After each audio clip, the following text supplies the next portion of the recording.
Clara never imagined her life would be anything more than dusting shelves and scrubbing floors.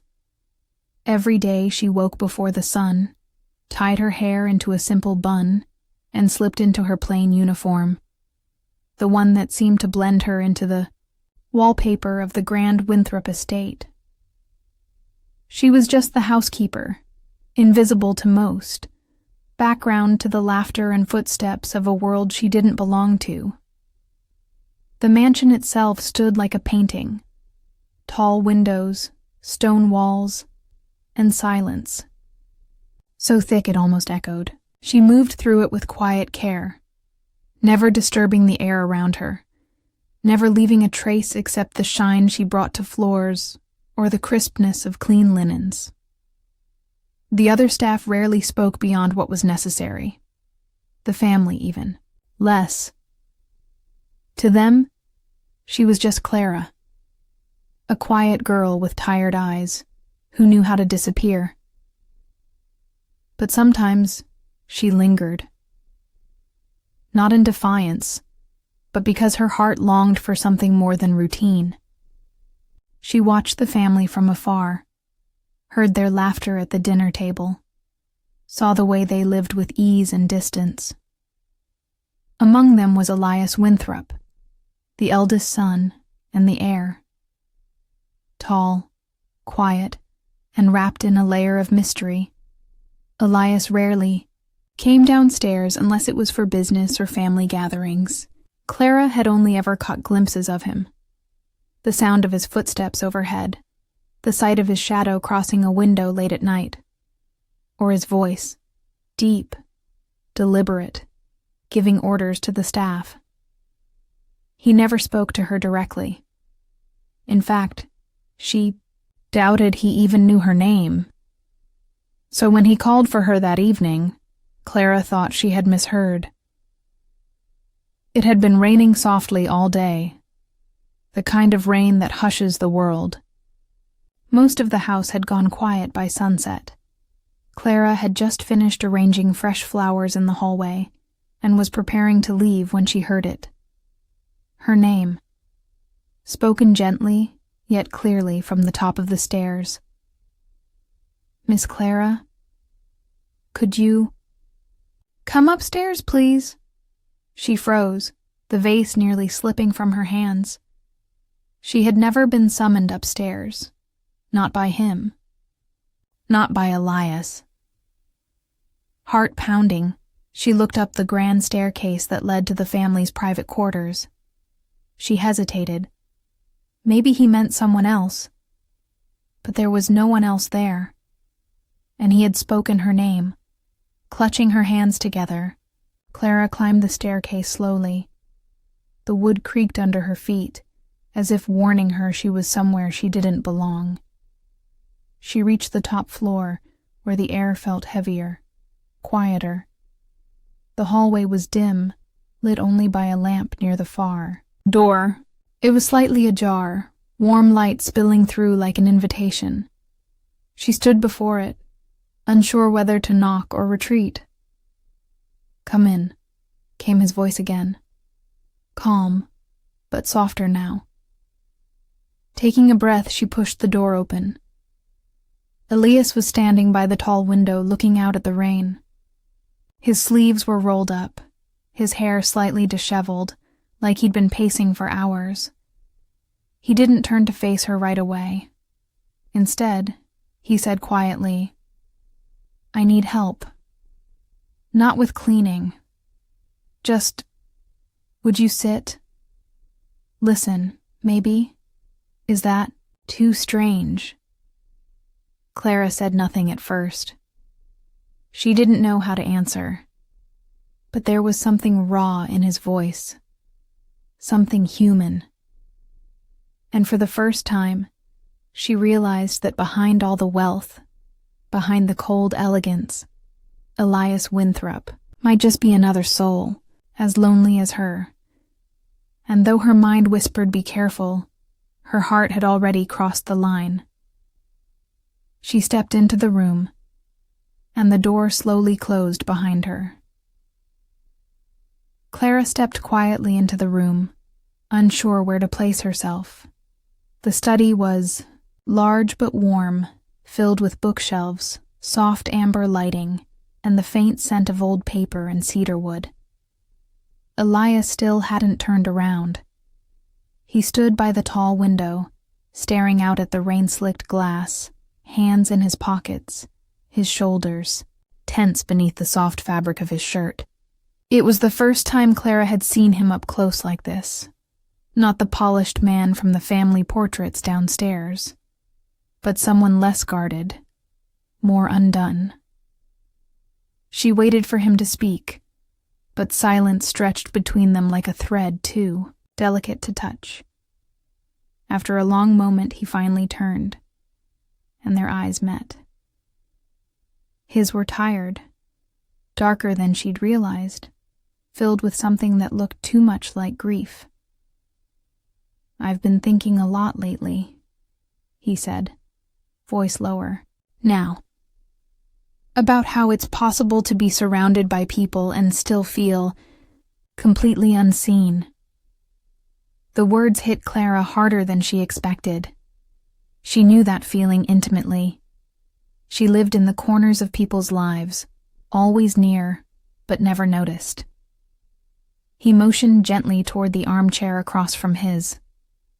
Clara hesitated, then sat, careful to keep her hands folded in her lap.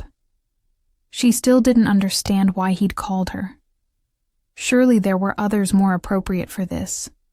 Friends, family, people who belonged in rooms like this. But Elias didn't seem to care about any of that now. He dropped into the chair across from her, leaned back, and let out a breath, as if he'd been holding it for years. "I never thought I'd say this out loud," he admitted. "But I think I'm scared of turning into someone who pretends all the time. Pretends to be fine, pretends to be cold, pretends to not miss anything." Clara didn't respond, not with words, but her expression must have softened, because he gave her the faintest smile. "You're not like the others here," he said. "You listen. I've seen it. You pay attention. Not just to things, but to people. That's rare." The compliment surprised her. It wasn't flirtation or flattery. It was observant, real. And it stirred something in her. Something that had been sleeping for a long time. As the rain outside continued its soft rhythm, Elias began talking more freely. He told her about his mother, the only person in the house who ever made it feel like home. She died the previous winter, and since then, everything had felt cold and distant. His father had buried himself in business. His younger siblings were always away. The staff walked on eggshells around him. And as for himself, he didn't recognize who he was anymore. "Sometimes," he said, eyes fixed on the fireplace, "I wonder if I'm just going through the motions. Eating, sleeping, talking, but not really living." Clara listened, her silence offering more comfort than words ever could. She wasn't sure how much time passed, only that the room had grown quieter, more intimate, like it belonged to another world. When the clock chimed 10, she stood, uncertain if she had overstayed. But as she reached the door, Elias spoke again. "Clara." She turned. He wasn't smiling exactly, but something in his expression had softened. "Thank you," he said simply. "You didn't have to stay, but you did." She nodded once, unsure what else to say, and quietly stepped into the hallway. As the door closed behind her, she felt a strange tightness in her chest, like something had shifted. It was small, but real. Elias Winthrop, the man who never noticed anyone, had noticed her, and not just noticed, seen her. The thought both frightened and warmed her. Because Clara knew something now. This wasn't just a passing moment. It was the beginning of something neither of them could name yet. Clara didn't know when it began to feel normal, being called upstairs by Elias Winthrop. At first she thought it was a one-time moment, a rare crack in his carefully guarded world. But then it happened again, and again. Not every night, but often enough that she started to notice the shift. It was always late, when the house had quieted and the rest of the staff had gone home or gone to bed. A soft request passed through the hallway. "Could you come upstairs, Clara?" And she always did. She told herself it was kindness. Perhaps he needed someone, anyone, to talk to. But the truth was, she felt something each time. A strange, trembling warmth that settled in her chest when she heard her name in his voice. The long, quiet evenings they shared didn't feel like work anymore. They felt like something else. Something dangerous, but gentle. Their conversations became deeper, more personal. Elias no longer kept his distance. He sat closer, let his voice drop when he spoke to her, sometimes letting the silence stretch between them without rushing to fill it.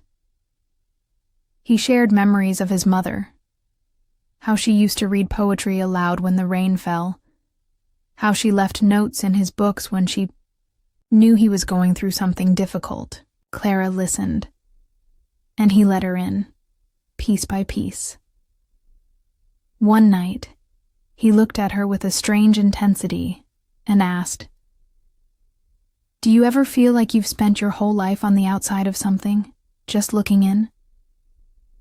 Her throat tightened at the question. She had felt that way every day she stepped into this house. Every time she served meals she could never afford. Every time she smoothed out the sheets on a bed she'd never sleep in. She nodded slowly. All the time, she whispered. And he said nothing for a moment, just looked at her like she was the only other person in the world who understood what it meant to be both present and invisible. Still, Clara was careful. She reminded herself constantly, "I'm just the housekeeper."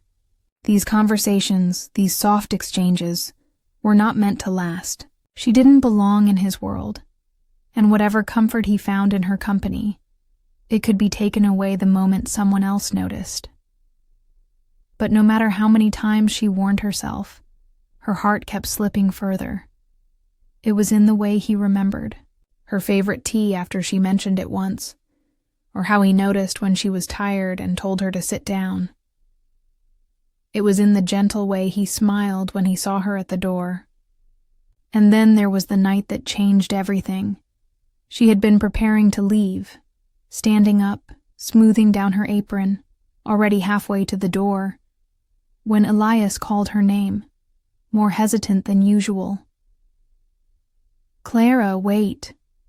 She turned, expecting him to give her some final instruction. But instead, he stood and stepped toward her. His hand, uncertain, reached out and caught hers. Just for a moment. No words, no explanation. Just the warmth of his skin, the quiet sincerity in his eyes, and a question that hung in the air without being asked. It wasn't romantic. Not yet. It was something deeper. Something searching. As if through all the noise of his world, he had finally found someone who saw him not as a name or an heir, but as a man who still hadn't figured out how to heal. Clara left the room that night with her heart beating faster than it ever had. She didn't look back, but she didn't sleep either. She lay in her small room, staring at the ceiling, wondering what line had just been crossed, and whether it would, ever be drawn again. Something was changing, slowly, quietly, and neither of them seemed able or willing to stop it. It rained again the night things shifted, truly shifted, between Clara and Elias. The kind of rain that softened the air and made the world feel smaller, quieter. Clara hadn't planned to stay long that evening. She had only gone upstairs to return a book Elias had loaned her from his mother's collection. A worn poetry volume with pressed flowers tucked between the pages. But when she stepped into the study, something in the room felt different. The fire had been lit. Elias was already seated in his armchair, the same one he always gravitated to in these late-night talks. But this time he looked tired in a way that went deeper than his eyes. His hair was damp from walking outside, and the sleeves of his sweater were pushed up as though he had tried and failed to relax. When he saw her, something softened in his expression. Not quite a smile, but not far from one either. "Stay a while," he said gently, patting the cushion on the floor near him. "I don't want to be alone tonight." Clara hesitated, heart caught somewhere between duty and something dangerously tender. But she sat. The minutes stretched into hours. Elias read to her, pages from his mother's notes, quiet poems about loss and longing. His voice was low, almost reverent, as though he was reading to the ghosts in the room as much as to her. Clara listened without speaking, her presence a quiet thread of comfort between them. Occasionally their eyes would meet, and it felt like something wordless passed between them, something fragile, suspended in the firelight. The distance between them had grown smaller over the weeks, and now, with nothing but a flickering flame and a stack of old books between them, it felt almost non-existent, and yet neither of them moved. Neither of them dared to speak what they were both beginning to feel. When the clock struck midnight, Clara slowly stood. She didn't want to break the spell, but reality always waited outside those doors. As she reached for the handle, Elias stood too. "Wait," he said, almost breathlessly. She turned, startled by the sudden emotion in his voice. For a second, he looked like he might say something important, something that would change everything. But instead, he stepped forward, lifted a small wooden box from the table, and handed it to her. "I want your help," he said. "With her things, my mother's. No one's touched them since she passed. I haven't been able to, but I think I'd like to try. With you." Clara looked down at the box in her hands. It was simple, heavy with memories she didn't yet know. The weight of his trust made her chest tighten. It was a gesture of intimacy she didn't take lightly. He hadn't asked a friend. He hadn't asked family. He'd asked her, the housekeeper, the quiet girl who moved through the halls like a shadow. She nodded gently. "Of course," she whispered. And as she stepped out of the room, box clutched to her chest, something warm bloomed inside her. Not joy exactly, but closeness, connection, a sense of being needed, not just for chores or silence, but for something real, something human. The next day, as she returned to her work, the rest of the staff whispered. Someone had seen Clara leave Elias's room late the night before. Someone noticed the softness in his tone when he spoke her name. "He's changing," one said. "Smiles more now. Seems lighter." But Clara kept her head down, as always. She didn't speak of the late nights, or the poetry, or the firelight.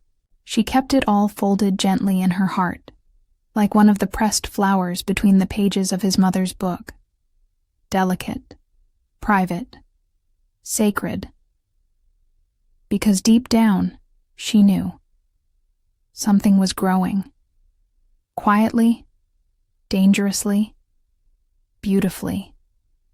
Days passed, then weeks, and the line between Clara's job and her presence in Elias's life blurred even more. She still scrubbed floors and folded linens, still moved through the mansion like a whisper. But now she carried a secret weight in her heart. No one else knew how often she sat with Elias at night, or how their silences had grown comfortable, even meaningful. They had begun sorting through his mother's belongings together, opening drawers she hadn't touched in years, unfolding letters, reading journal entries aloud in quiet reverence. Some nights they cried, others they laughed softly over old photographs, and sometimes they just sat in silence, both wrapped in the ache of memory and the strange comfort of not being alone anymore. Clara never expected to be the one Elias would lean on, but he did. Gently, without asking, in the way he looked at her longer now, the way he waited for her to speak before he moved on. Still, neither of them dared to name what was growing between them. It wasn't love. Not yet. But it was something near it. Something with edges and heat. Something fragile and dangerous. There were moments Clara caught herself lingering too long in his gaze, her pulse quickening at the way his voice softened when he said her name. She told herself to be careful. He was Elias Winthrop, heir to a fortune, born into a world that would never accept her, and she was the help.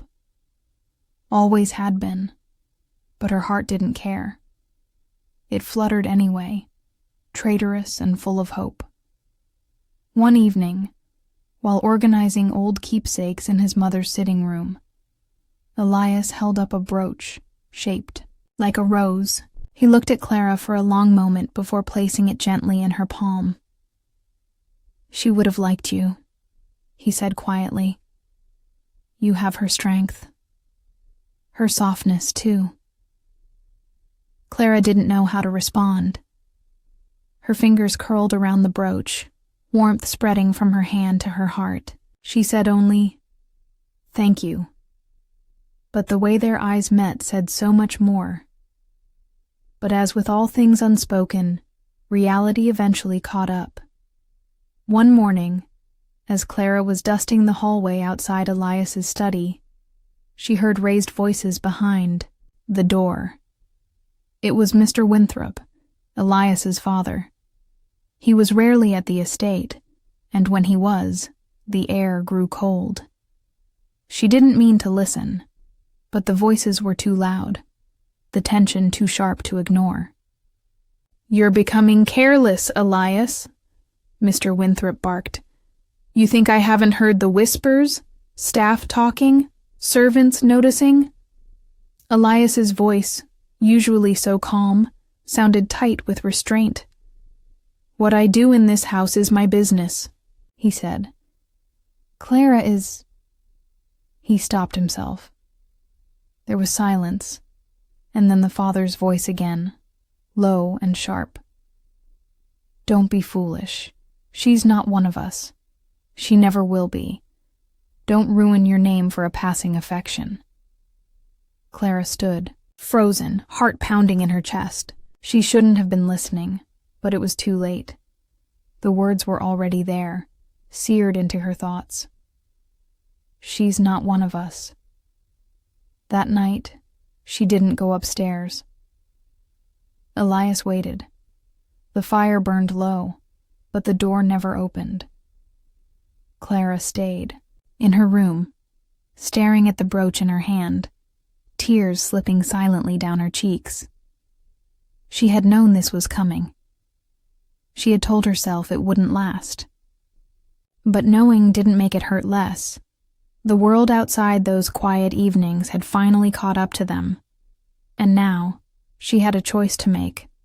Protect her heart, or risk everything for something that might never be hers. The days after Clara stopped going upstairs were long and heavy. She moved through the house with her usual quiet grace, but something inside her had gone still. Elias tried to catch her eye in the hallways, to speak, but she kept her head down, always busy, always, just out of reach. He didn't push, at first. Maybe he thought she needed time. Maybe he didn't know how to confront the silence between them. But the space grew wider each day, filled with the words they hadn't said and the fear that maybe their world had only ever been temporary. Still, Clara felt his gaze on her every time she entered a room. She felt the ache of something unfinished whenever she passed the door to the study, where the fire no longer burned and the nights had gone cold again. The brooch he'd given her remained tucked away in the drawer beside her bed, untouched, but never far from her thoughts. Then, one late afternoon, as the light slanted gold through the hallway windows, she found a letter on her pillow. No envelope. Just her name in Elias's handwriting. Steady, elegant, familiar. Her heart pounded as she unfolded it, unsure whether to cry or smile. The words were simple, but every line felt like it had been torn straight from his soul. I've always been careful. Careful with the way I speak, the way I move through this world, the way I guard what I feel. But with you, Clara, I forgot how to be careful. And maybe that's not a mistake. Maybe that's what truth looks like. I never meant to hurt you. But I see now that silence can be just as cruel. I won't ask you to meet me again unless you want to. But I need you to know. Those nights weren't passing moments to me. You weren't. You still aren't. Clara sat on the edge of her bed long after the sun dipped below the hills. She read the letter again and again, hands trembling, heart open and raw. She had built walls her whole life, out of practicality, survival, pride. But Elias hadn't asked to climb over them. He had simply waited, quietly, kindly, at the edge, until she was ready to let him in. That night, she stood outside his study door for a long moment, unsure if she was brave enough. Then she knocked, softly, once. The door opened almost immediately, as if he had been waiting on the other side. Elias looked like he hadn't slept, but when his eyes met hers, they lit up in a way that made her breath catch. "You came," he whispered. Clara stepped into the room, heart thundering. "I was scared," she admitted. "I still am, but I miss this. I miss you." That was all it took. Elias stepped forward and took her hands in his, gently, reverently, like they were the most precious thing in the world. He didn't pull her in or kiss her or say anything grand. He just held her there, forehead resting against hers, as if he, too, was afraid that speaking would break the moment. "We'll figure it out," he whispered. "Whatever this is, I don't want to pretend anymore." And in that quiet room, where grief had once lived, and love now quietly bloomed, Clara nodded, tears in her eyes but a smile on her lips. She didn't know what the future held. She didn't know how the world outside would see them, or if their story would survive the weight of expectations and class and history. But in that moment, she knew one thing with certainty. She was no longer just the housekeeper. She was the woman he saw, truly saw, and that made all the difference.